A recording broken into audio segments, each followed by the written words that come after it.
Your support helps us bring you programs you love. Go to wyomingpbs.org, click on Support, and become a sustaining member or an annual member. It's easy and secure. Thank you. People live in Wyoming because adventure is right out our back door.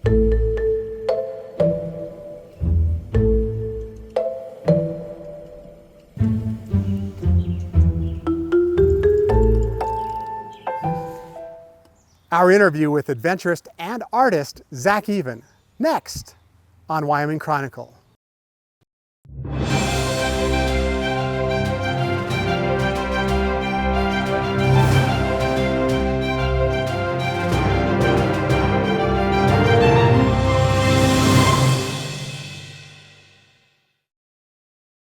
Funding for this program is made possible in part by the Wyoming Humanities Council, helping Wyoming take a closer look at life through the humanities, thinkwy.org, and by the members of the Wyoming PBS Foundation. Thank you for your support.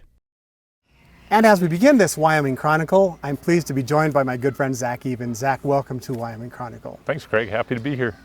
Zach, we're going to talk a lot about the adventurism, I guess, that's in you, but I want to talk about the artist that's in you as we begin too. We tease people at the top of the show with your encounter with a bear and some other things, but you're also an art teacher and an artist, and that's where I'd like to maybe begin our show this evening. Tell me, when did you become interested in art? I think as far back as I can really remember, I've always had an interest in art. I remember back when I was in, I think, first grade, there was an after-school art club that I could participate in. I remember. And was this in Green River? This was actually in Fort Collins, okay. Windsor, actually. Okay. That's where I started school. But yeah, I've just been interested in art for as long as I can remember. It's just something I think I was always drawn to naturally. So. And when you first started, was it always outdoor things, animals, and those things that you were drawing and painting early on? Or? Early on, like back when I was in elementary school, I'd draw anything. Like subject matter didn't really matter to me. But I remember, for whatever reason, I started becoming real drawn to fish and drawing a lot of fish around 5th grade probably. And that's probably when I was kind of beginning to do a lot of fishing and stuff on my own and whatnot. And we were living in Green River at that time. And one of the things I used to do a lot just in my free time was fish the river. The river was probably a mile from our house, and that was what we had to do back then. We just went fishing all the time. So. Our viewers on the screen now are seeing some of the artwork that you have done more recently on their screen, and it's beautiful. Well, thanks. Why fish? Because as we were talking about off camera, a lot of folks who do what you do, they're painting elk, they're painting these great wildlife scenes, but maybe not a lot of fish. What draw you to really understand fish? Well, I think it was just my experience with fishing in the outdoors back then that kind of got me interested in fish. I think I just always had kind of a natural attraction to actually fishing, and so that kind of drew me to that subject matter. I think a lot of artists, especially when they start out, their subject matter is what they're interested in. And I wasn't giving any thought to like marketing my artwork or anything like that. It was just, I enjoyed fishing a lot, and so fish happened to be the subject matter I think I was kind of drawn to at that time. You work really hard to understand what fish do underwater. How do you do that? So just a lot of observation as far as underwater cameras. I use waterproof cameras, on poles that'll stick out in the water. I've done some paintings using live references, using a great big fish tank, like a 200-gallon fish tank. I'll actually put fish in that tank, as well as like plant life and different things. I've actually got a painting of some bluegills with a golf ball coming through the water that I did, and I actually used that tank, and I would drop a golf ball into the tank, videotape it, freeze frame it for reference. So yeah, a lot of underwater cameras, and then just observation from like a fish tank, I guess. So how do people react to your fish? People seem to really enjoy them, in part because, like when I do art shows, for instance, I get a lot of fishermen who are naturally drawn to it, of course. Sure. But I also get a lot of non-fishermen who appreciate it for just, I think, the color. Yeah, so. Now, you and I first met after you had worked at Cabela's. Was that a natural progression for you after college? You went to school at Chadron. I should mention that you're a Hall of Fame athlete, a decathlete, right? I did decathlon for a while, and then just kind of migrated to just the throws, so like hammer, javelin, discus. And at Chadron State College? Yes, yep. How did you, what was your major in college? I actually majored, I left Chadron with a bachelor's of art with an emphasis in 2D art. What's that? So like painting and drawing. And then while I was there, I also earned an emphasis in 3D, so like pottery, sculpture, ceramics. And then it was about my junior year, I started thinking, well, I love doing art, this is all fun, but what am I going to do for a career after college? And so that got me taking a lot of the digital art, computer graphics type classes. So I also had an emphasis in digital art. So. And then after Cabela's, you and I met at Brunton Yep. in Riverton, where you carried on the work in the marketing group for Brunton. Yeah, I loved working for Cabela's. I missed Wyoming though.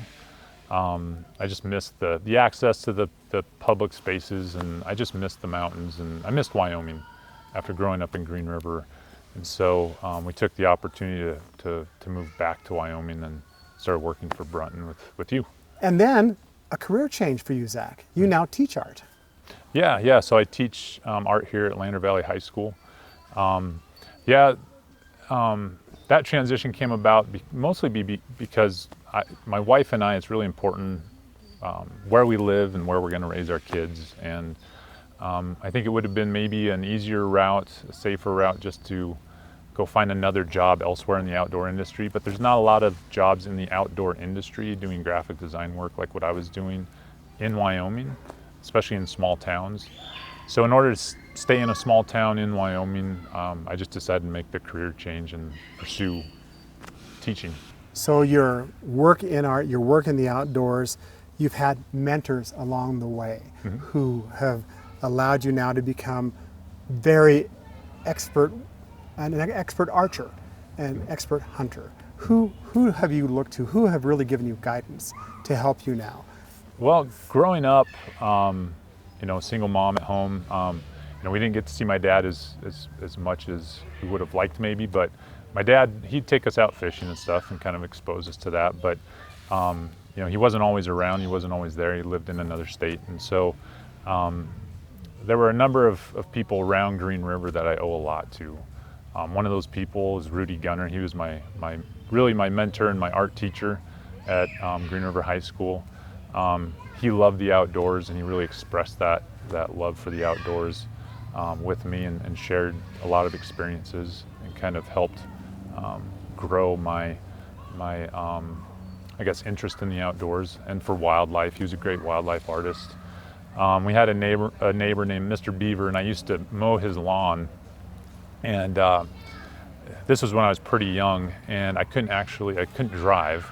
So what I would do after I was done mowing his lawn is we would call my stepdad, and while we were waiting for him to come pick me and the mowing equipment up, Mr. Beaver would invite me into his house, and he would show me all kinds of old bamboo fly rods, and he'd bring out fly boxes full of like woven nymphs, and that definitely sparked my interest in fly fishing. Up to that point, I'd always done a lot of spin fishing, but that really sparked my interest in fly fishing. And then I had some teachers too.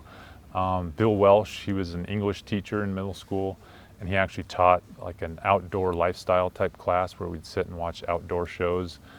He also taught fly tying, so I learned a lot of my fly tying skills from him. I worked with a man named Ray Tilburg at the hardware store in high school. He taught me how to reload, so yeah. Wayne Severson was a neighbor of mine. He was kind enough to take me kind of under his wing and take me archery hunting. At that time, I think archery was pretty new to the both of us. I look back now, and sometimes I wonder what we could have been doing differently at that time. But I just appreciate the fact he was taking me out, and I really owe a lot to a lot of those guys. You and your wife Ann have twin children who are middle school age now. Yep. But it's my observation, it's so important for you to pass this sense of outdoor adventure, or this appreciation for the outdoors down to your kids at a time when a lot of kids are so pressured really to do other things and maybe not grow up with an appreciation of the outdoors. You've really made it a focus in your family, it seems to me. Yeah, we try to expose them to as much as we can, especially in the outdoors. I just think it's so important for their development, and like you said, anymore, sometimes it's hard to get kids to want to go outside with like the technology and stuff that they can be so addicted to anymore. But it's really important to us to hopefully kind of spur that appreciation for wildlife and the outdoors. I think by taking kids outside, it helps them appreciate it, and that appreciation turns into the willingness to protect those things in the outdoors, whether it be the wildlife or the wild places. So now transition, post-college. You climbed Denali. How did that come about? And tell me when you got the urge to do that. How did the planning go, and why? So it's kind of hard to articulate sometimes why you have the urge to climb mountains. How old were you? Let's see. I was probably when I climbed Denali, I believe I was 29. But you know, mountaineers traditionally will say, I climb mountains because they're there. And to a point, that's true. If you climb mountains, you can kind of understand that reasoning. But I think part of it's I've just always had this natural urge, whether it kind of started just climbing bluffs around Green River. Some of the bluffs around town. There's a big difference, Zach, between Denali and bluffs Right, around Green River. Right, but I think back to why did I want to climb those bluffs? None of my friends did, you know. But it was just, I think it's just the experience of seeing things that are out there in the world. Like, we only have a short time to experience that stuff. And I think too that maybe it was, I think we live pretty safe lives, pretty sheltered lives anymore. And I think as humans, I think struggle is important. And I think for some people, there's still kind of this this draw to struggle and putting yourself in situations where you're going to struggle a little bit. And I think that's part of what kind of drew me to it. I know back before I climbed Gannett Peak for the very first time. How old were you then? I was probably about 21. A friend and I went to a man's house in Casper to talk to him about his Gannett Peak experience. And while we were there, I noticed some pictures on his wall, and he kind of told us about them. And one was him on Rainier. And immediately I was like, I'm climbing Rainier. I've got to do that. I got to see it, which I've done. And then he also had a picture of him on top of Denali, and I was like, you know what? I think I need to do that too. And that's the first time that thought really popped into my head. Tell me about the planning for that. How long really did you plan for that trip? And tell me about its execution then. So after college, I went to work for Cabela's, and there were a few of us that worked at the corporate headquarters there that were into mountaineering. Sydney. Yes, in Sydney, Nebraska, and had some experience. And we decided that we would climb Mount Rainier together. And to prep for that, we used to drive over to Laramie and over toward Laramie Peak, and we would actually practice some of our ice axe skills and things on the snow there around Laramie Peak. And the plan was, I'd already knew that a year after Rainier, I was going to try Denali. So it started with climbing Rainier, and then the following year after Rainier, I still wanted to do Denali. There wasn't a big climbing group in Sydney, Nebraska. Matter of fact, when I was telling coworkers that I was going to go climb Denali, they were like, well, what can you hunt up there? What are you going to shoot on top of Denali? And just because a lot of them were hunters, you outdoors. know. And so they couldn't really understand the reasoning why I would want to climb a peak. But it was a lot of training. I was training 6-7 days a week for a good 9 months leading up to the climb. What was involved in that training? So what I would do is, usually I put on a pack, threw about 80 pounds in it, and I would just walk on the treadmill at an incline for up to 2 hours at a time at the rec center. And you're probably at where Sydney is, maybe it's about 3,000 feet, 4,000 feet? 4,000 feet or so. So I did a lot of just walking with backpacks on. In the winter time, when there was enough snow, I would actually, it's funny thinking back, but I would take a sled and I would throw anything that had any sort of weight to it that I could find. canned food, water jugs, sandbags. I would throw it on that sled, and then I would load up my pack with the same types of things. And I would actually pull that sled around the golf course in Sydney. You know, after dark, I'd be out there on the golf course pulling the sled. Yeah, with my headlamp. And I'm sure people in Sydney, Nebraska were wondering, well, what's this guy doing pulling a sled wearing a backpack in the middle of the night around the golf course? But yeah, it was pretty intense training. I did a lot of training for about 9 months leading up to the climb, because I wanted to make sure if anything was going to stop me from reaching the summit, it was going to be something like weather or something out of my control. It wasn't going to be because I was out of shape or ill-prepared as far as gear-wise or something like that. And I think it paid weather off. almost stopped you. Weather did almost stop us. So it took us about a week to get on. Well, no, it was about 4 days to actually get on the mountain because the weather was so bad. And leading up to the point where we finally flew into base camp, no one had summited in, I believe, 2 weeks. The success rate for all climbers combined at that point, when we arrived in Talkeetna, was about 37%, if I remember right. And by the time we got off the mountain, that had dropped to about 17%. What time of year is this, Zach? So this would have been in June. Very small window. Yeah, fairly small window, yeah. But while we were on Denali at 14,000 foot camp, we had to wait there for a week because of bad weather. And I started to think about the fact that we may not reach the summit. And the thought of having to come back didn't really sit well with me at that time. It wasn't because of the cold and the struggle on the mountain itself. More than anything, it was the thought of having another 9 months of training 6 and 7 days a week. Because you were going to do this again. Oh, I would have done it again. That was the toughest part of thinking about having to come back. It wasn't being on the mountain itself, which was a struggle, but it was the training and the prep that went into it. I was like, man, I got to train another 9 months to come back here. We were finally able to climb what they call the head wall, which is a very steep section on the mountain. They've got fixed ropes there that you can actually use to climb. That was fairly tough. We ran into some hiccups going up that. There was a team member of mine who was really struggling. It's kind of a long story, but she was having issues with some over boots, which are insulated boots that you actually put over your mountaineering boots.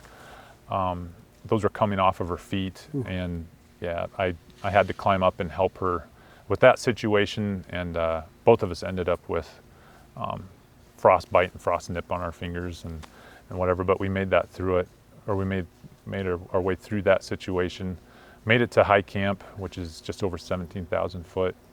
And we spent 2 days there. The weather while we were at high camp was actually pretty good, and summit day was awesome weather. It was beautiful. What elevation was high camp? It was just over 17,000 feet. And what's the elevation of the mountain? It's 20,300 roughly. So you have another 3,000 feet to go. Yep. And how long did that take? And what time were you up, and when did you summit? So it took about 14 hours round trip. I believe we were on top at about 6:30 that evening. But again, we just lucked out. I mean, there was like no wind. It was the most visibility we'd seen the entire time. The whole hike up, we were kind of in the clouds.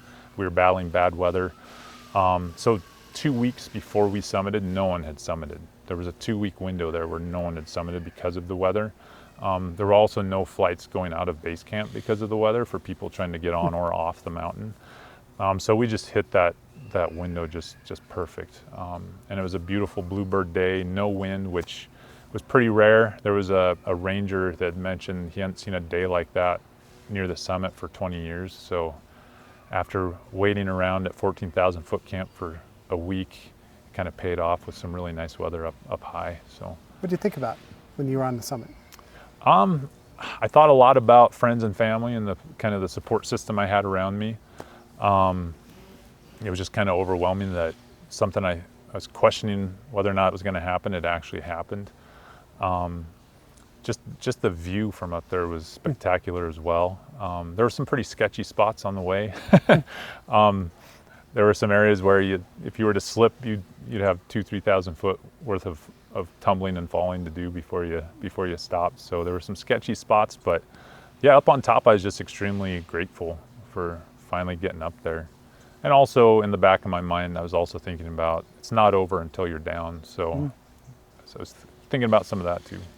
Will you do it again? I'd love to do it again. I kind of took a bit of a break from the more extreme mountaineering once I had kids, but now they're getting to that age where I could see myself doing that sort of thing with them if they were ever interested. So yeah, I would like to do it again someday.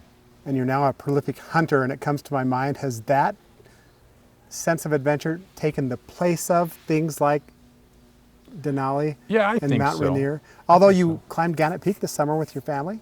Yeah. My son and daughter were finally old enough to make that long 25-mile one-way trip into the base of Gannett Peak. My daughter decided not to actually climb the mountain itself, which is fine. But my son, my 12-year-old son, they're twins.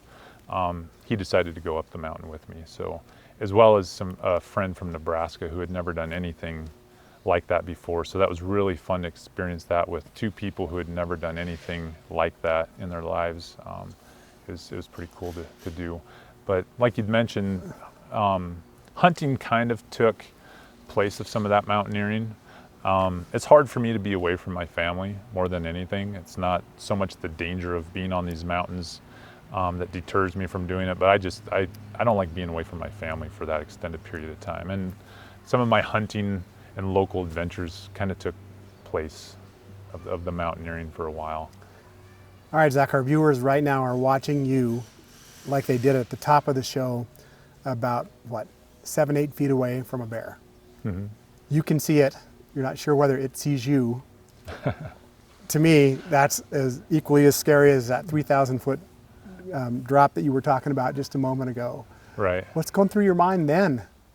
Well, at that point, so this was my first year actually bear hunting, and the reason I did it was because my son expressed an interest in it, and I was like, and he turned 12, so he's now old enough to hunt in Wyoming, big game animals. So I was like, well, let's do it. So yeah, when that bear started walking in that close to me, at first I was like, well, this is really cool. You know, I've never seen a bear this close, other than, I guess I've had some Zach, grizzly. I'm not sure anyone has seen a bear that close and enjoyed it. I've had some grizzly encounters that were closer, but Closer than that? yeah, actually, yeah. But, or as close. We're going to talk about that in just a minute, Okay. but go ahead. But I've never got to really observe that behavior for that amount of time that close. The grizzly encounters, it was kind of, they were close for a while, and then thankfully we distanced ourselves. But the bear didn't know I was in the blind, so he was a little bit curious. And at first I thought, well, this is cool. I'm getting to experience this. That's why I like to hunt. One reason is just having those intimate interactions with animals that if you don't hunt, you'll never experience. And I think that gives you such an appreciation for these animals. After this bear season, I had way more appreciation and respect for bears than I ever did before. And I think a lot of that came from the fact that I was hunting them now. But yeah, as that bear was coming in, I thought it was pretty cool at first, but then there was that moment where I was like, well, he's still coming. Why is he still coming? And I started to feel maybe a little bit uncomfortable about the situation, but luckily he eventually turned and kind of made his way away from me. But yeah, it was an exciting experience. And then later on, when I actually harvested, I shot a bear with my bow. I think it was 4 days later. It was a much bigger bear, and I don't have video of this because just the way it all unfolded so quickly. But that bear came in about just as close, and he was a much bigger, he was kind of the dominant bear in the area. And as he was coming in, yeah, I was a little worried about, like, when is he gonna stop? Because he wasn't giving me a good shot. He was just walking right toward me the whole time. And when he was about 6 yards away, he finally stepped to go around some sagebrush. And I'm totally convinced he would have got around that sagebrush and continued to come at the blind and stick his nose maybe in the blind. I don't know what his intentions were, but fortunately when he turned, I was able to get a shot at him. So he didn't come any closer. So how did you feel when the wolf was coming your way? So yeah, I had a close encounter with a wolf a few years ago when I was archery hunting elk. At first glance, I thought it might have been a coyote kind of bounding through the tall grass because he was running through about 3 foot tall grass. And I'd been quiet. I hadn't been calling or anything to attract his attention. I'm not sure. I think it was just by chance he happened to start running toward me. And to tell you the truth, grizzly bears worry me way more than wolves. And so I really wasn't too worried about the fact I had this wolf running straight at me, but he didn't know I was there. And he happened to come within about 8 yards of me. And eventually, as he continued his way past me, he hit my scent trail. So the breeze was blowing in a certain direction. As soon as he hit that scent trail, he was out of there. He never saw me, he just smelt me. But that was an exciting experience for sure. It was really cool. So what's now on your bucket list, Zach? I mean, you've done a lot. I mean, you're a prolific hiker. You can knock off 25 miles in a day with anybody. We're in Lander City Park, and off camera we were visiting with some folks who are about to embark on an 8-day hike across the winds, and I can just see that you're saying, man, that'd be pretty cool. Kind of wish I could go with you. What's next for you? Well, I think more than anything, it's just trying to continue experiencing some of these things, maybe that I've already experienced, like climbing Mount Rainier. I did Gannett this summer, maybe Denali someday, but with my kids. That's kind of on my bucket list. You know, someday I may love to go like to Nepal and climb there. But for now, I think it's just sharing more of these experiences with my kids, continuing to share archery, hunting experiences, climbing experiences with them, fishing experiences. So. Are you, is there, as far as hunting goes, is there anything that you haven't gotten that you wish to get? I'm thinking like bighorn sheep, those types of things. I would love to get a bighorn sheep someday. Buffalo? Yeah, maybe a bison. The bighorn sheep thing is difficult just because the draw odds are so tough. It might be years from now that I actually draw a bighorn sheep tag. I'd love to do that someday. I'd really love to go back to Alaska and spend some time there hunting caribou or moose. I think that would be awesome with a bow. I think that would be a lot of fun. What is it that people don't understand about the southern winds, about this area that has attracted you, do you think? I think it's just the amount of outdoor activities that are available here. You know, you can be climbing up in Sphinx Canyon, or you can be mountaineering on Wind River Peak or even Gannett Peak. The fishing and hunting opportunities are just awesome. You know, that's why I left Cabela's in Nebraska, is because I missed those types of outdoor activities, the public land and spaces that exist here. That's what kind of brought us back to Wyoming, and that's what will hopefully keep us here. So, I think your work is expert. I think it's just so real to me, Zach, and I appreciate seeing the video of what you do. I think that few are able to capture that like you have, and it brings a sense of, for someone like me who really doesn't get out as much as you do, the ability to kind of maybe sense what it might be like, and I'm thankful for that. Cool. So good to hear. Great to see you, Zach, and thank you, Craig, so much for visiting with us today on Wyoming Chronicle. Yeah, it was great catching up with you. Absolutely. Thanks a lot.